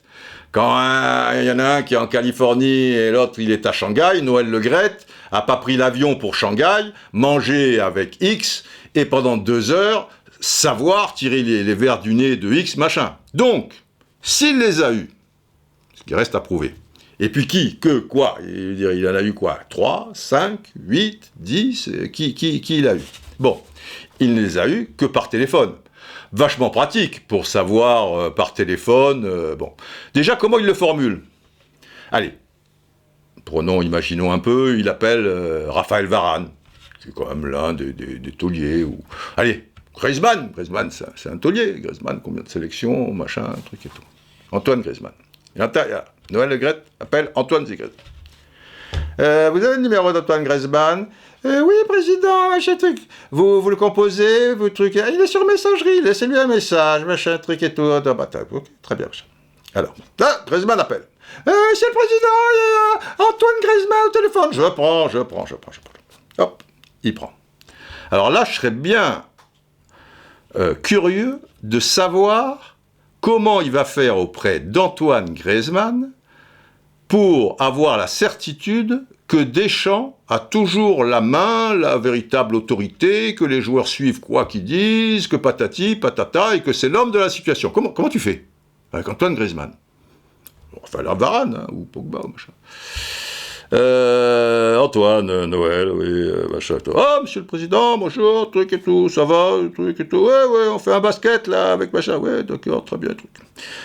Antoine, une question mais de confiance. Oui, président, bien sûr, machin, truc. Voilà, j'ai un petit peu quelques doutes, il s'est passé ce qui s'est passé, enfin, il s'y prend comme ça, je sais pas, moi. J'imagine. Il s'est passé ce qui s'est passé, Didier, mais j'ai besoin de savoir une chose, Antoine, tu vois, il a fait quoi avec Pogba, alors pareil, tu vois, Paul, j'ai besoin de savoir, qu'est-ce qui se passe, Paul? C'est la Pogba danse, président, Pogba danse, oui, Paul, mais j'ai besoin de savoir, truc, oui, c'est un peu le truc, Pogba danse, c'est la Pogba danse, hein, très bien. Est-ce que Didier a toujours une vraie influence sur vous, une autorité? Est-ce que machin, quoi? Sans déconner. Tu crois que ça se passe comme ça? Mais comment ça peut se passer? Ça peut se passer comme ça. Eh ben oui. Et si ça se passe comme ça, les joueurs, ils sont pas cons, les joueurs. Les joueurs, ils savent que Deschamps est cul et chemise avec Le Graët. Il a le droit. Ils sont leur relation, ils sont cul et chemise. Voilà, enfin, ils sont pas de la même génération, ils font pas les mêmes soirées, ils font pas les trucs et tout, mais ils sont, tu vois, quoi qu'il arrive, Le Gret défendra toujours Deschamps, et même Deschamps défendra l'indéfendable par rapport à Le Gret. Voilà, ils sont comme ça. Le joueur, il le sait mieux que personne. Donc tu imagines Pogba Danse qui lui dit « Écoutez, président, justement, ça tombe bien que vous m'appeliez, parce que... on en a marre, quoi. Déjà, bah, vous avez vu, je me suis pris la tête, et ouvertement, hein, pas discrètement. Tout le monde l'a vu à la télé. Je suis désolé pour la dèche, mais moi, je voulais continuer à attaquer. Il est clair qu'ils avaient, tu vois, la tête dans le seau. Et si on avait attaqué, voilà, on mettait un 4e, c'est réglé. T'es toujours à la merci d'un 3-2 en restant derrière, tout ça et tout. Lui, il dit bon, reculez un peu, dit là. Et puis après, je vous cache pas que par rapport à X et que par rapport à Y, non. T'imagines Pogba Danse lui dire ça?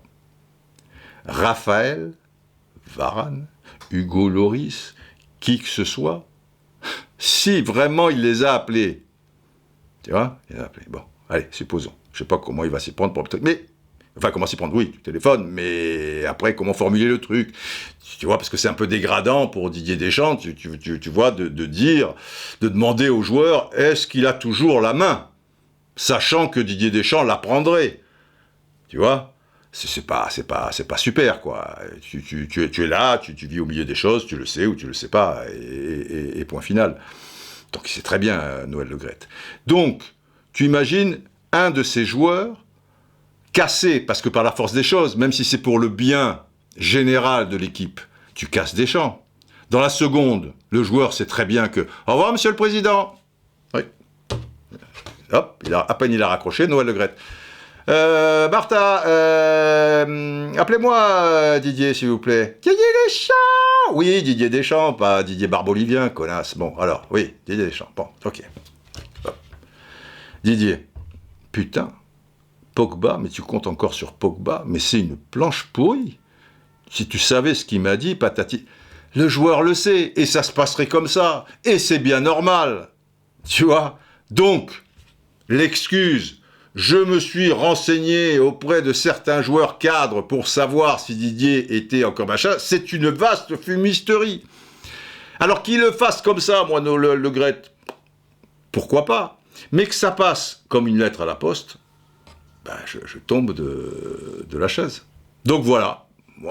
Par rapport au bleu, on pourrait dire bien d'autres choses. Mais ça, c'est le dernier truc en date, puisque c'est assez récent. Et je suis pas sûr que, tel que je vous l'explique, mais d'une manière un peu plus édulcorée, vous le lirez ou vous l'entendrez vraiment dans les émissions spécialisées, peut-être, mais ça se perdra, ça mettra pas suffisamment la pression à Noël Le Gret, tu vois. Et à l'arrivée, qu'est-ce qui se passe?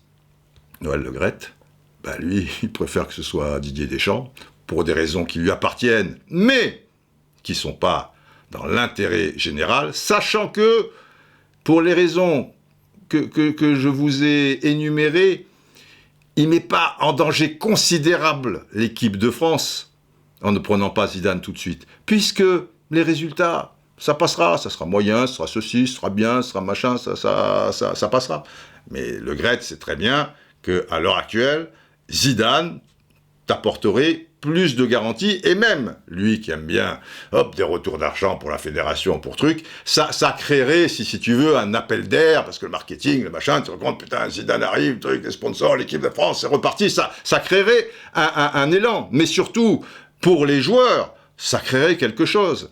Et ceux qui sont un peu compliqués à gérer, avec Zidane, pour le début, parce que je vous rassure tout de suite, tout zizou qu'il est, sur la durée, il avalerait aussi, lui, quelques petites couleuvres. Il en a avalé, je veux dire, avec Ronaldo. Quand il faut gérer Ronaldo, même si tu penses que Messi est le meilleur joueur du monde, en conférence de presse, tu vas dire, pour moi, le meilleur joueur du monde, c'est Ronaldo. Ancelotti, entraîneur du Real Madrid. Ah, et il va dire l'inverse, si on lui pose la question, Ronaldo ou Messi, cette blague. Bon, ça, c'est pas avaler une couleuvre, c'est juste faire preuve de bon sens et d'intelligence, et c'est pas vendre ton âme de dire ça, c'est, voilà, évidemment. Il va pas dire, t'imagines, Zidane ou Ancelotti, entraîneur du Real, il dit, bah, pour moi, c'est Messi. Mais Ronaldo, très fort, hein, moi j'adore, Cristiano, il nous apporte beaucoup, mais enfin, Messi, c'est au-dessus, faut pas déconner non plus, tu le vois dire ça. Alors peut-être que, il se trouve qu'Ancelotti et Zidane trouvent que Ronaldo est supérieur à Messi. Mais c'est pas la peine de lui poser la question, puisque tu sais que dans tous les cas de figure, il te répondra Ronaldo. Mais pour d'autres choses, pour le gérer, le faire sortir, le mettre un peu dans telle position, eh ben, tu es obligé de mettre les formes. Et là, il a réussi jusqu'à un certain point, et même jusqu'au bout. Après, s'il est allé au bout du bout, le Real Madrid, c'est très compliqué à entraîner pour des tas de raisons qui ne sont pas forcément liées au terrain. Mais ce que je veux dire, c'est que Zidane est pour les joueurs, quoi. Tu vois, on te dit, bon, c'est plus Didier Deschamps, ça ne veut pas dire qu'ils n'aiment pas Deschamps. Mais 9 ans, c'est long, putain, 9 ans de truc. Là, on te dit, c'est Zidane. On te dit pas, c'est Pierre, John, tu vois, Momo, ou je sais pas trop quoi. On te dit, là, c'est Zidane. Zidane, pour un joueur, ça fait encore un petit quelque chose, ça donne un frisson. Et surtout, il va y avoir un discours nouveau, il va y avoir un élan, un machin, un truc. Et ça serait bénéfique pour l'équipe de France. Le Gret le sait. Mais le Gret, il est pote avec Deschamps. Et avec Zidane, la personnalité de Zidane, le truc et tout, il n'a pas envie de se faire chier la vie. Ça ne veut pas dire qu'il aurait des problèmes avec Zidane, mais lui, il a son truc, il est avec Deschamps, voilà, ils sont potes, et son machin. Et que ce soit juste pour ces raisons-là, qui est pas vraiment une vraie mise au point, je trouve ça regrettable. Allez, j'aurais voulu vous parler de la Copa América, avec Messi, avec patati patata et tout, mais on n'aura pas le temps. J'aurais voulu vous parler de Southgate, parce que là, on va en parler quand même un peu, parce que c'est la même chose que Deschamps. Sauf qu'à la fédération anglaise, pour l'instant, ils n'auraient pas un remplaçant idéal, comme à sa disposition la Fédération Française de Foot avec Zidane. Mais après, si tu veux chercher, à la base, Southgate, il entraîne les espoirs, pas un très bon entraîneur, il n'a pas de super résultats, il y a le bordel, Sam Allardyce, tout ça et tout, bon boum, il faut vite quelqu'un, en général quand il est pris par le temps et tout, tu prends quelqu'un de la fédération, tu vois, et puis si ça marche pas, ça sera facile à enlever, et ça te laisse du temps pour trouver, et si vaille que vaille, c'est pas trop mal, et tu le gardes, et puis on verra bien. Ça s'est passé pour Scaloni. Tu vois, à un moment, il savait plus, après Sampaoli, Scaloni, il était un peu l'adjoint, il était le truc, il s'était occupé de la fédération, de machin, ils l'ont pris, ils ont gagné la Copa América, là, très bien. Ça s'est passé pour Jacquet.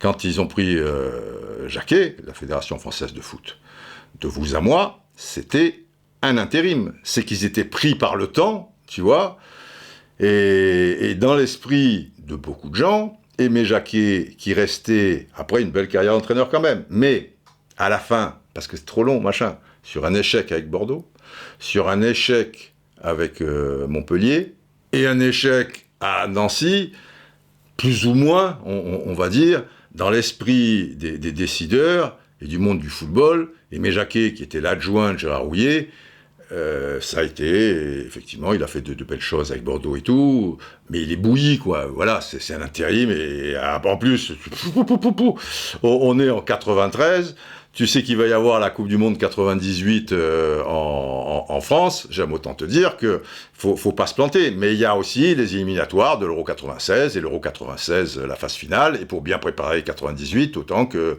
tu te qualifies, parce que là il y avait quand même 16 équipes, tu vois, et que tu te distingues plutôt à l'Euro 96, mais pas avec Aimé Jacquet. Aimé Jacquet, c'est un homme du passé, mais en attendant, il va faire le truc. Et puis, personne se déclare vraiment. Aimé Jacquet gagne un match amical à Naples, 1-0, un but de Djorkaeff, et puis l'air de rien, bibi, baba, et de fil en aiguille, baba, baba, baba, et il est champion du monde. Et tant mieux, et bravo à lui, et donc il n'était pas bouilli. On est bien d'accord. Mais à la base, c'est ça. Et Southgate, à la base, c'est ça. Mais, vaille que vaille, bon, il qualifie pour... tout le monde se qualifie, de toute manière, tu vois, il est qualifié pour 2018, et il fait machin, et patati patata. Coupe 2018, Coupe du Monde 2018, il va en demi-finale. Mais malheureusement, avec l'insoutenable légèreté du résultat et les Coupes du Monde, tu vois, suivant les adversaires, tu te glisses un petit coup de cul là, un petit ceci, cela... Demi-finale, c'est pas le bout du monde d'aller en demi-finale d'une Coupe du Monde désormais. Quand la Coupe du Monde était à 16 équipes, mon ami, aller en demi-finale, déjà, fallait sortir de ton groupe. Mais là, c'est truc. Et qu'est-ce qu'il a fait? Qu'est-ce qu'il demi-finale? Parce que le mec, il dit, putain, il est allé en demi-finale. Faut se calmer. Il est dans un groupe où il y a la Tunisie, le Panama et la Belgique. L'Angleterre, quand même, il y a des joueurs. Alors, premier match. Je dis ça parce que beaucoup de spécialistes insistent sur le fait qu'il y a cette demi-finale et cette finale, et qu'à partir de là, vous vous rendez compte, il perd qu'au tir au but. C'est l'homme de la situation, évidemment, qu'il faut le reconduire et le maintenir, ce qui est finalement le cas. Et moi, je pense que c'est une grosse erreur. Alors, j'en reviens, parce que dans l'eau, on te met la demi-finale, mais la demi-finale, il faut voir le parcours, donc. Contre la Tunisie, le premier match, tu gagnes 2-1. Tu marques le deuxième but par Kane dans les arrêts de jeu. C'est pas une grosse équipe de Tunisie. Hein. Il peut y avoir à un moment une génération tunisienne superbe, tout ça. Non, c'est pas bon, voilà. Et tu gagnes dans les arrêts de jeu. Bon. Après, tu exploses le Panama. Très bien. Ah, tu as explosé le Panama, tu es l'Angleterre, tu as explosé le Panama. Chapeau bas, ces trucs. Et après, un vrai match, quoi, contre la Belgique. Contre la Belgique, tu perds. Tu perds 1-0. Tu n'es pas ridicule, mais tu perds. Arrivent les huitièmes de finale. Les huitièmes de finale, c'est contre la Colombie. La Colombie, aujourd'hui, en 2018, la Colombie, ils sont toujours durs à jouer, hein, les Colombiens, tout ça et tout. Tu vois, bon, ouais, il y avait Falcao un peu sur la fin, Cuadrado, c'est toujours les mêmes, machin, et voilà. Il n'y avait même pas Jaime Rodriguez, qui était même pas là. Tu gagnes au tir au but.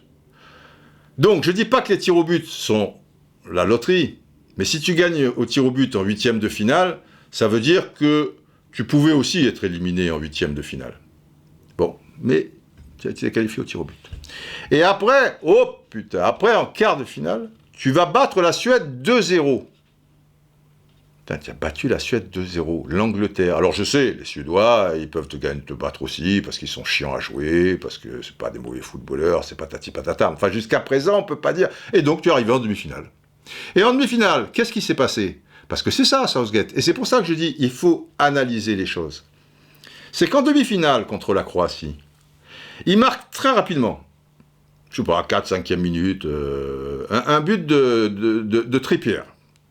Derrière droit, là. Trippier. Ok.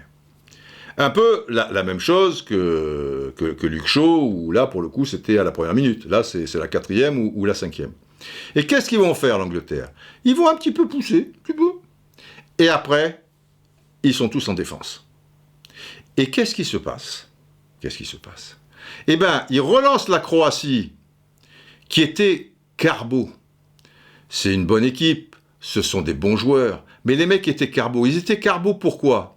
Parce qu'ils étaient passés en huitième de finale au tir au but, mais ils étaient passés aussi en quart de finale au tir au but. Et là, en demi-finale, tu dois les exploser. Les mecs, ils sont cuits. Mais toi, tu ne fais que défendre. Rimek, il a vachement appris, hein, de la finale d'hier. D'accord? Et ça loupe pas.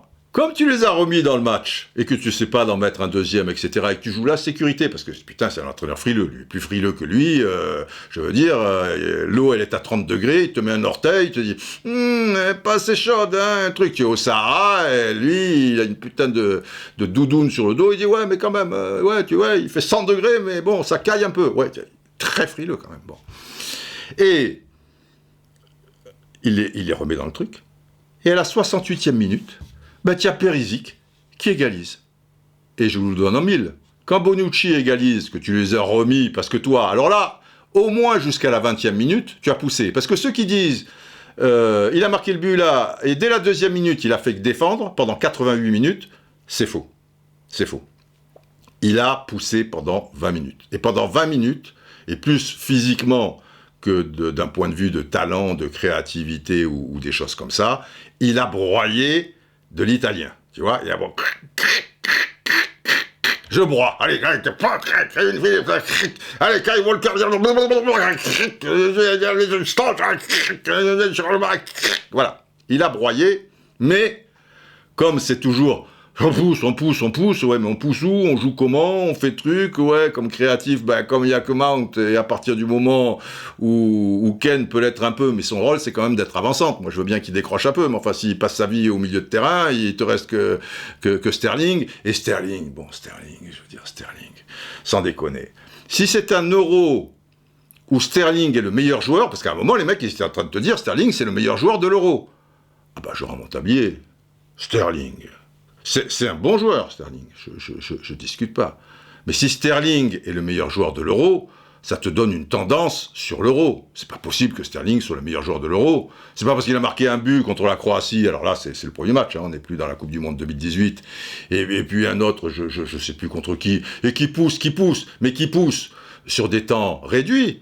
Parce que contre la Croatie, même topo, à Wembley, le match d'ouverture de l'équipe d'Angleterre. Ils font 20 bonnes minutes, où ils essaient, ils vont de l'avant, etc. et tout. Et puis après, ça devient une bouillie, ils reculent. Tant et si bien que cette Croatie, que tu voyais faible, elle revient dans le match. Et puis, elle a une ou deux occasions. Heureusement que tu marques ce but-là vers l'heure de jeu de Sterling. Et puis après, pas grand-chose, quoi. Tu vois? Alors, Sterling, du coup, si chaque fois il y a une mi-temps où tu défends, ou presque, hormis le match contre l'Ukraine, contre l'Allemagne, c'était pas mal, encore que tu as une occasion là pour Müller vers la 85e, le deuxième but de Kane, il est pas encore là, tu vois, à 1-0, tu vois, c'est des trucs où, c'est Allemagne, mon Dieu, c'est Allemagne. Enfin, bref.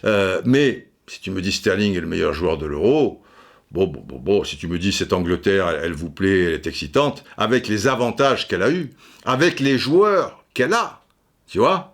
Mais lui, il te met que Mount, créatif dans l'entrejeu. Mettre Mount et Grealish, ou alors te faire rentrer Grealish, mais il te le met dans un couloir, là, perdu, qu'est-ce que tu veux qu'il foute. Et les Sancho et compagnie, tout ça, et les Foden, comme il est un peu moyen le premier match, après il disparaît, après il revient un petit peu, bon, après il est blessé pour la finale, etc. Bon, mais quand même, il a du matos, il peut montrer autre chose. Et en plus, là je reviens, par rapport aux gens de ma génération, qui ont connu ce football anglais qui était très attractif, tu vois, merde, jouer comme ça, putain, faut pas... ça va, quoi. Parce que là, ils ont relancé les Italiens. Les Italiens, ils s'en sortaient pas. Alors, je te dis pas de jouer 90 minutes comme tu as joué les 20 minutes, mais ça, je vous en ai parlé précédemment. Mais quand même, tu vois, fais en sorte d'avoir la balle et d'essayer de marquer ce deuxième but, les mettre en difficulté. Alors lui, bref. Et à l'arrivée, je vous parle pas des tirs au but, où c'est quand même exceptionnel. Mais par rapport à ce que montre l'Angleterre, moi je pense que, ok, il se qualifiera pour le Qatar, ok, il fera peut-être 8e, quart, machin et truc, mais il pourrait quand même être remis en question par rapport à son jeu. Surtout qu'il n'apprend pas de ses erreurs. Et d'un point de vue stratégique, à des moments du match par rapport à des changements en face de Mancini, alors là je vous parle de la finale, mais pareil pour d'autres rencontres, je le trouve largué. Je le trouve vraiment pas bon. Je pourrais rentrer en détail sur bien des choses, mais on va pas y passer la nuit. Ça fait déjà un bout de temps qu'on est ensemble. Mais bon, demi-finale de la Coupe du Monde, bah là, il va en finale. Finale, tu as vu les matchs contre l'Écosse, contre la République tchèque. Là, il est dans un truc, tu vois, l'Ukraine, évidemment. L'Ukraine, c'est comme quand la France bat l'Islande, c'était sympa, l'Islande, tout ça, les supporters, les machins, le mec qui fait des touches longues, tout ça. Bon, ok, ça va. Je parle de l'Euro 2016. Faut être lucide quand même. Donc, au bout du compte, eh ben, Perisic, il égalise avec la Croatie, je reviens à la Coupe du Monde 2018, puisqu'il leur a redonné l'espoir alors qu'il pouvait marquer ce deuxième but et tout, mais qui fait que défendre à la 68e minute, et je vous le donne en 1000, Bonucci, sur le corner, la tête de Verratti qui te met une tête à cet endroit-là, c'est le miracle des loups, bref, Bonucci, il égalise à la 67e minute. Tu vois, il y a des choses comme ça. Et les tirs au but, alors là, les tirs au but, bon, les gens, je pense, en ont parlé, quoi. Les tirs au but, c'est exceptionnel. Comment il a géré les tirs au but, faire rentrer les deux mecs, dont Rashford, arrière droit, ils vont pas toucher un ballon, et ils se retrouvent là. Et le mec qui a un tir au but décisif, c'est Saka. Le mec, il a 19 ans. Et Saka, si encore Saka, tu vois, il avait marqué 20 pénaltys ou 19 sur 20 dans sa carrière, il maîtrise le truc, tu vois, c'est un tueur froid et tout. Le mec, il a jamais, en compétition officielle à haut niveau depuis qu'il est professionnel, il a jamais tiré un penalty, ni un tir au but. On peut faire un tir au but, tu vois, une Coupe d'Angleterre, Coupe de la Ligue ou truc. Jamais. Le premier qu'il va faire, c'est pratique, ça pour un baptême de feu, c'est à Wembley, devant 60 000, mais c'était pas un peu 75 000 spectateurs, pour une finale de l'Euro. Alors, il dit, j'assume tout, encore heureux qu'il assume, pas Saka, mais Southgate. Il dit, j'ai choisi les tireurs, on avait travaillé ça à l'entraînement, c'était un pari. Il fait des sacrés paris, lui. Mais à l'entraînement, mais même si Saka, il les met à l'entraînement. Mais là, tu n'es pas à l'entraînement, là. Saka, putain. Mais Wembley, tu te rends compte ce qu'il a sur les épaules? Parce que le plus difficile dans des tirs au but, c'est pas comme un penalty quand même. Un penalty, normalement, il reste du temps de jeu, sauf s'il est à la 92e minute et c'est pour l'égalisation ou un truc comme ça, il y aura des prolongations et tout. Mais d'une manière générale, tu n'es pas dans les mêmes conditions. Et ce qui est terrible dans un tir au but, tu vois, tout le monde est en haleine. Les centaines de millions, pour le coup, là, quelques milliards sans doute peut-être de téléspectateurs, mais aussi les dizaines de milliers de spectateurs. Et tu le ressens, ça. Il y a des ondes, je vous ai toujours dit, il y a des esprits, des ondes, tu vois, dans un stade. Et le plus terrible, c'est que tu es dans le rond central, et que tu vas marcher de ce putain de rond central. Alors tu es peut-être au rond central le plus proche des 9 mètres 15, quoi, du point de pénalty, mais en général, tu es un petit peu vers le milieu. Donc ça veut dire que tu n'as pas loin d'une quarantaine de mètres à faire seul. Évidemment, tu ne les fais pas en petite foulée, encore moins en sprint. Tu marches seul. Je marche seul. D'accord? Donc tu marches seul. Donc là, c'est là où la gamberge, elle peut prendre le dessus. Et le mec, il n'a jamais tiré un penalty de sa vie. Il a sa famille dans les tribunes, 70 000 machins, c'est le match, ils t'ont dit, putain, ça fait 55 ans que machin, la Coupe du Monde 66, le patin, coup fin, truc. Et le truc le plus terrible, c'est là où beaucoup de choses se jouent.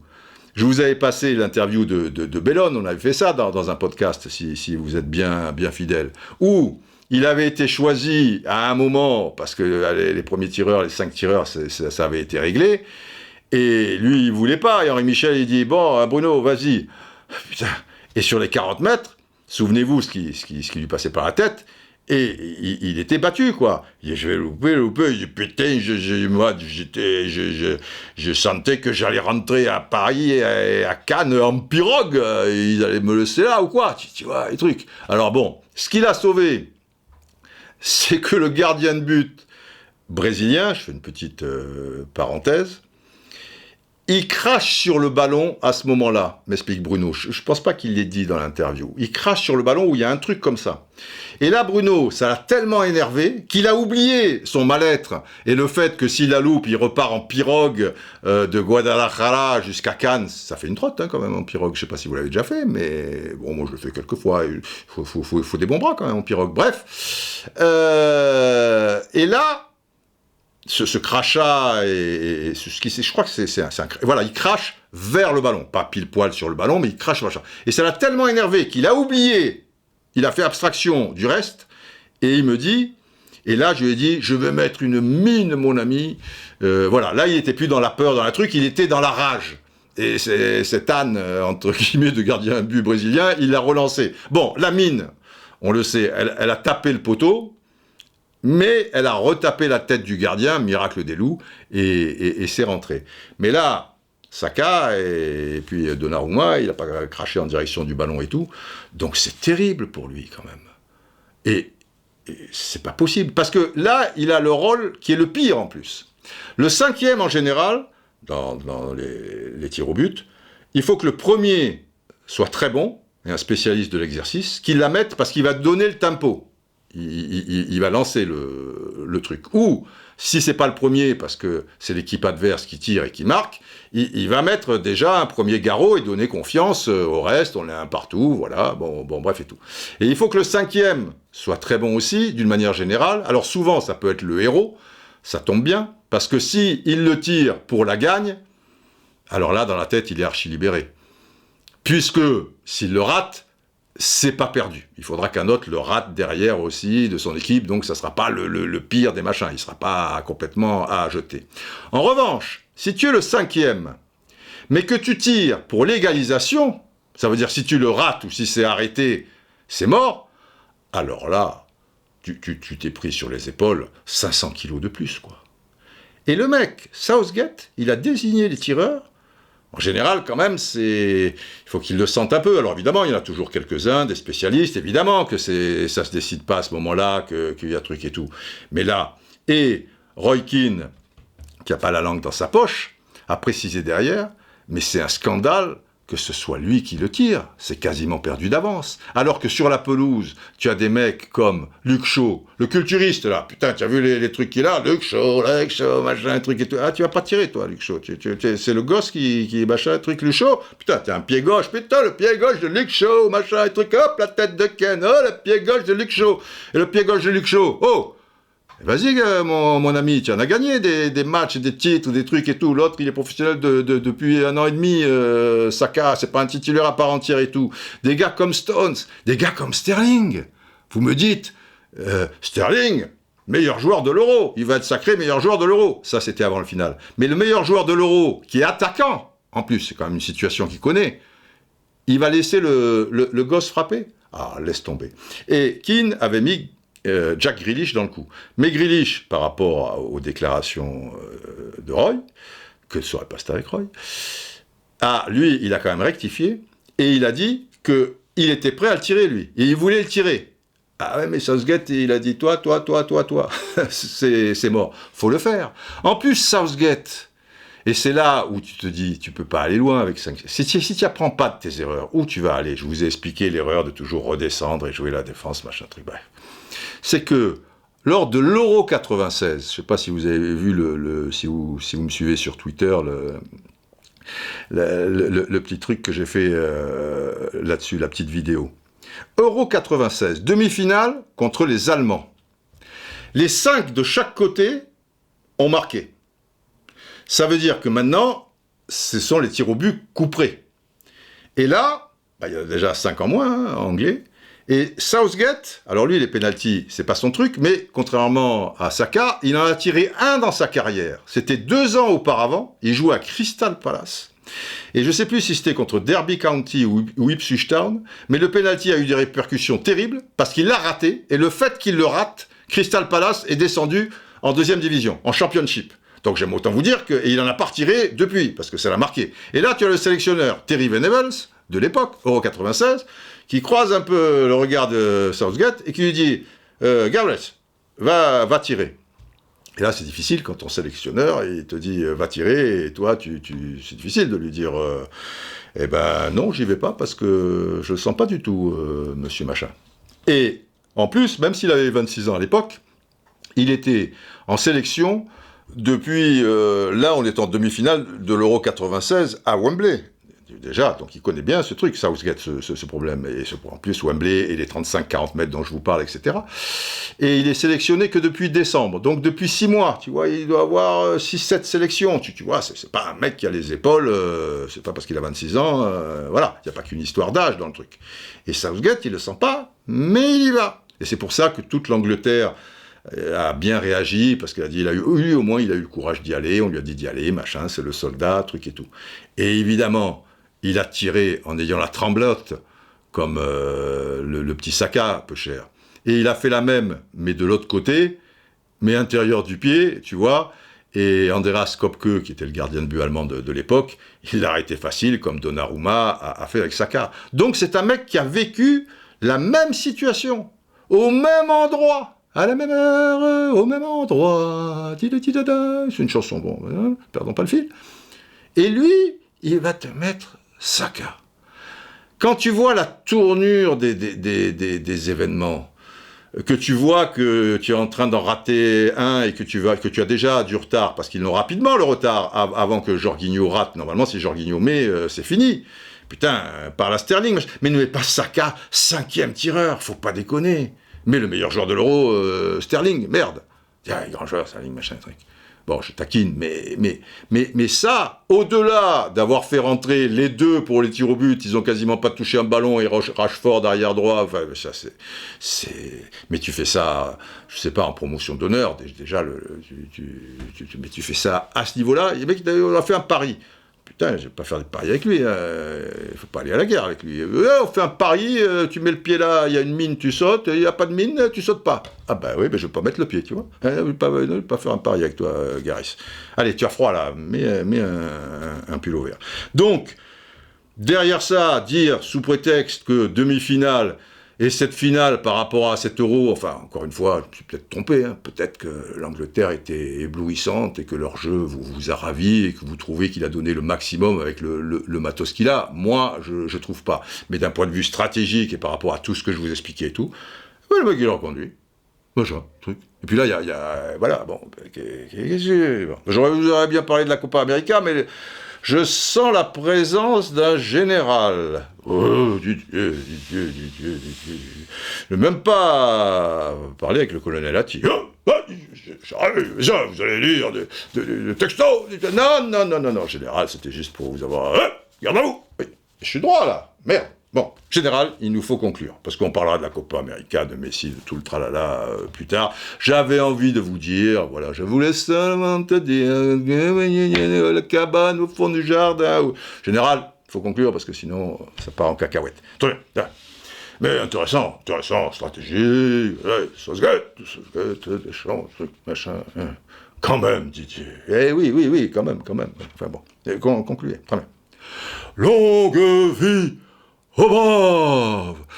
Voilà, prenez soin de vous, faites gaffe, parce que c'est chaud, hein, de là à ce qu'on se prenne une 4e rafale, et comme c'est un peu la période des vacances, si c'est le cas, profitez-en bien. Ok? Allez, plein de bonnes choses à tous. Celle-là, elle faisait pas 18 minutes, hein? Pas là pour rigoler. Tira el centro, clave, gol.